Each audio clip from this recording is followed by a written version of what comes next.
Cześć! Zabieram Was dzisiaj na wycieczkę na wyspę Manuela. Po maltańsku to miejsce nazywa się Ilgzira Manuel i jest częścią miasta o nazwie Gzira. Cześć, tu Ola i Mohamed. Od 2012 roku wspólnie podróżujemy po świecie. W sierpniu 2020 roku wyjechaliśmy w podróż z biletem w jedną stronę.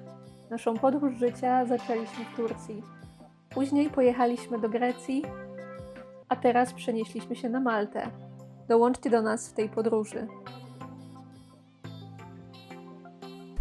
Słowo Gzira w ogóle w języku maltańskim oznacza wyspę. Podobnie jest też w języku arabskim, gdzie słowo Gzira oznacza wyspę. Oczywiście Gzira powiemy w dialekcie egipskim, bo w klasycznym języku arabskim wyspa to po prostu Jazira.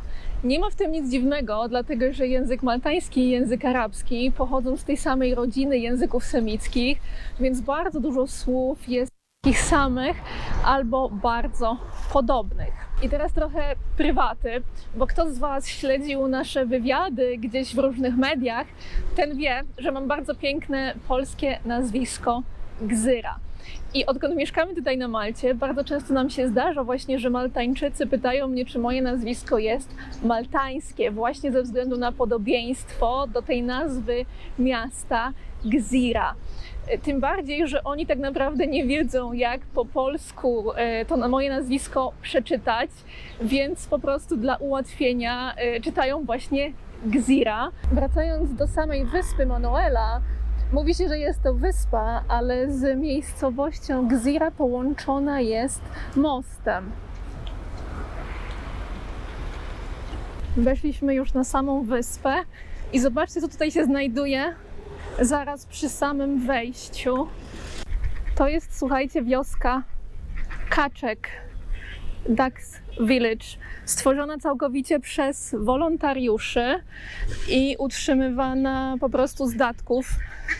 Wioska dla kaczek i dla innych zwierzaków wodnych, chociaż widzę tutaj sporo też gołębi.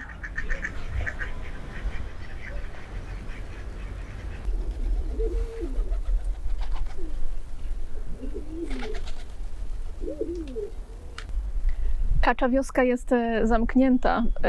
Podejrzewam, że po prostu tylko osoby, które się zajmują tym miejscem, mogą tutaj wejść. Natomiast kaczki mają dostęp do wody, tutaj dostają jedzenie i to jest właściwie fajne rozwiązanie. I to miejsce utrzymywane jest po prostu z dotacji przypadkowych osób. Są tutaj skrzyneczki z informacją, że to są datki dla kaczek. Takie inicjatywy zawsze cieszą, chociaż są niewielkie na małą skalę, ale cieszą zwłaszcza dlatego, że na Malcie ptaki nie mają łatwego życia. Wszystkie ptaki. I po prostu fakt, że w jakimś miejscu ktoś się tymi kaczkami zajmuje i dokarmia je w prawidłowy sposób, jest naprawdę pocieszający. Mnóstwo budynków tutaj na wyspie Manuela jest po prostu opuszczonych i zniszczonych. Myślę, że dobry urbex byłby w tych budynkach, gdyby oczywiście były otwarte i nikt ich nie pilnował.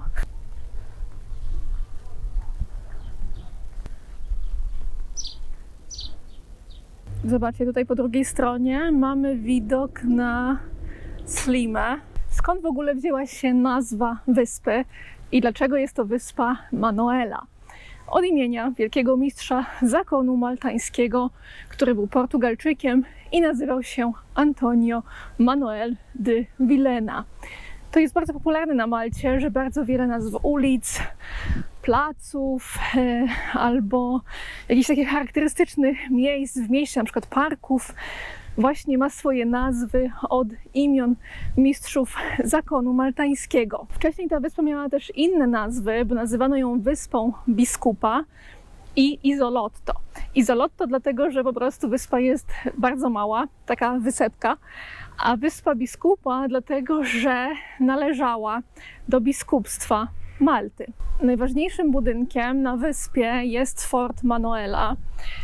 ten wielki mistrz zakonu maltańskiego, od którego pochodzi właśnie nazwa wyspy, zapoczątkował również budowę tego fortu, stąd również fort nosi jego imię, Fort Manuela.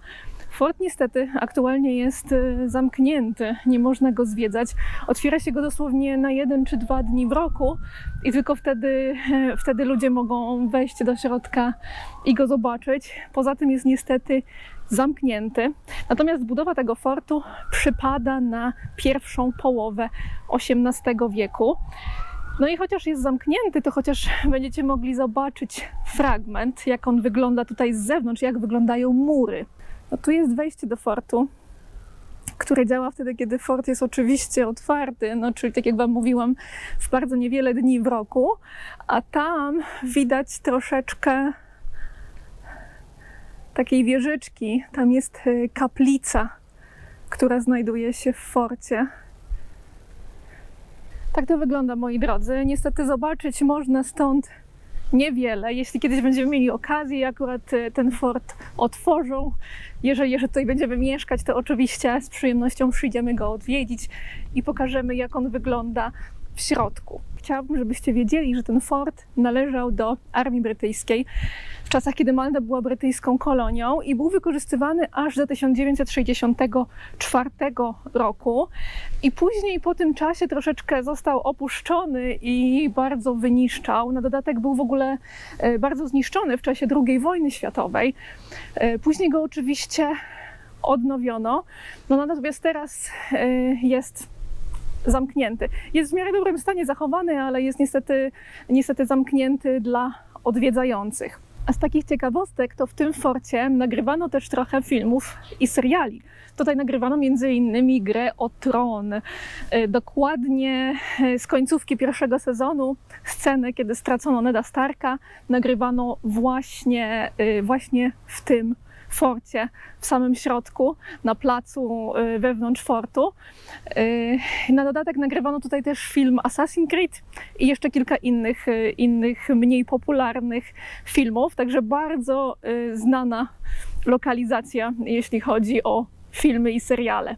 Historia samego fortu jest dosyć długa, ale najciekawsze są z tej historii różne legendy i historie o duchach, które oczywiście musiały powstać przy okazji istnienia fortu. I jedna z takich najbardziej znanych historii o duchach opowiada o pojawieniu się w forcie ducha czarnego rycerza. Tak jak wam mówiłam, w czasie II wojny światowej ten fort został dosyć mocno zniszczony i w 1940 roku objawił się na terenie fortu duch czarnego rycerza, który był ubrany tak jak rycerze zakonu maltańskiego. Na dodatek mówiło się, to znaczy osoby, które mówiły, że tego ducha widziały, że jest podobny właśnie do tego mistrza Manuela. Jak to się stało, że ten duch się objawił? Na terenie fortu znajduje się też kaplica, a pod kaplicą jest krypta, w której pochowano osoby, które w jakiś sposób były związane z fortem, na przykład architekta, który ten fort zaprojektował, albo osoby, które się po prostu tym fortem zajmowały. W każdym razie właśnie w czasie wojny, kiedy fort został zniszczony, okazało się, że zniszczona została też kaplica.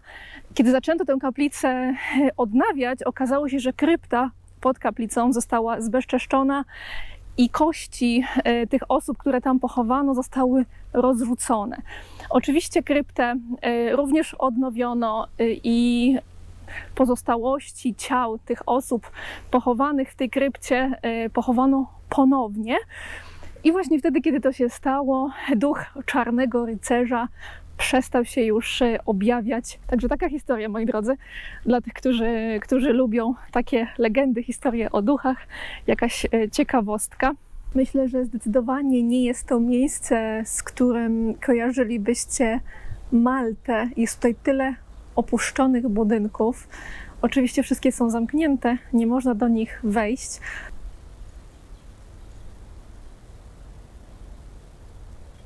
Wejść do nich nie można, ale mimo wszystko robią jakieś wrażenie. Zajrzymy.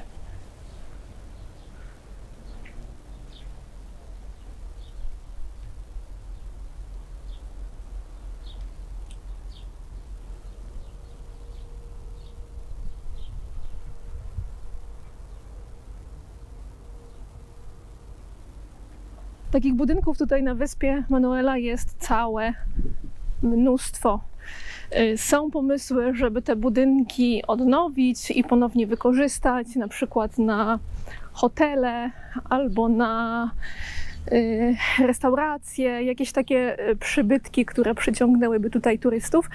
I nie jest to wcale głupi pomysł, dlatego że na Malcie, jak wiecie, już jest mało miejsca i każdy właściwie metr ziemi jest wykorzystywany pod budowę albo mieszkań, albo po prostu budynków użytkowych, więc to nie jest taki zły pomysł, żeby te budynki, które już tutaj są, odnowić i wykorzystać. Zobaczcie, tutaj po drugiej stronie mamy z kolei widok na Vallettę.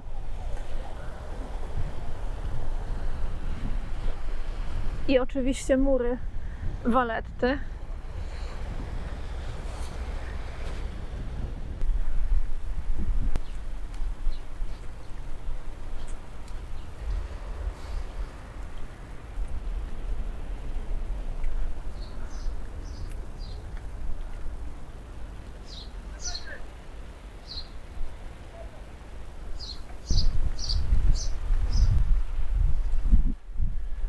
To jest, moi drodzy, główna brama prowadząca do fortu. Kiedy fort jest otwierany w te niewiele dni w ciągu roku, to właśnie tutaj jest główne wejście. Ono znajduje się dokładnie naprzeciwko Valletty, także od drugiej strony wyspy niż ta, od której tutaj w ogóle zaczęliśmy zwiedzanie. Z ciekawostek historycznych na temat wyspy Manuela warto jeszcze wiedzieć, że istniał tutaj, a właściwie nadal istnieje, budynek nazywany Lazaretto. I to był szpital, w którym leczono epidemię dżumy, która miała miejsce na Malcie w XVII wieku. Kiedy wybuchła epidemia, bardzo szybko tutaj zbudowano właśnie szpital, który wtedy był po prostu szpitalem składającym się z drewnianych chatek. I kiedy po roku ta epidemia została już wygaszona, cały ten szpital drewniany zniszczono. Na jego miejscu później powstał szpital murowany, gdzie w kolejnych wiekach też walczono z epidemią dżumy, która ponownie nawiedziła Maltę, oraz z epidemią cholery. W czasie II wojny światowej ten budynek był wykorzystywany przez brytyjską marynarkę i podobnie jak fort znajdujący się tuż obok, został zniszczony w czasie włoskich i niemieckich bombardowań. Później po wojnie troszeczkę ten budynek podreperowano, natomiast on do tej pory już całkowicie uległ zniszczeniu i jest po prostu opuszczony. Mówi się o wykorzystaniu tego budynku właśnie w celach turystycznych, przebudowaniu go właśnie do celów turystycznych, aczkolwiek to wciąż pozostaje w sferze planów. Tak to wygląda. Czy cokolwiek z tymi budynkami się wydarzy, czy one będą na coś wykorzystane, no tego nikt nie wie. Jest taki plan, żeby troszeczkę ożywić tę wyspę Manuela, dlatego że to jest lokalizacyjnie bardzo dobre miejsce, bo jest pomiędzy Vallettą a Slimą. Jak będziecie na przykład przepływać promem ze Slimy do Valletty lub w drugą stronę, to będziecie przepływać koło wyspy Manuela. Także lokalizacyjnie to jest naprawdę dobre miejsce na stworzenie jakiegoś nawet hotelu, na stworzenie restauracji. Zresztą właśnie ze względu na to, że to miejsce jest takie opuszczone, tutaj przychodzi bardzo niewiele ludzi i dzięki temu jest cisza, spokój.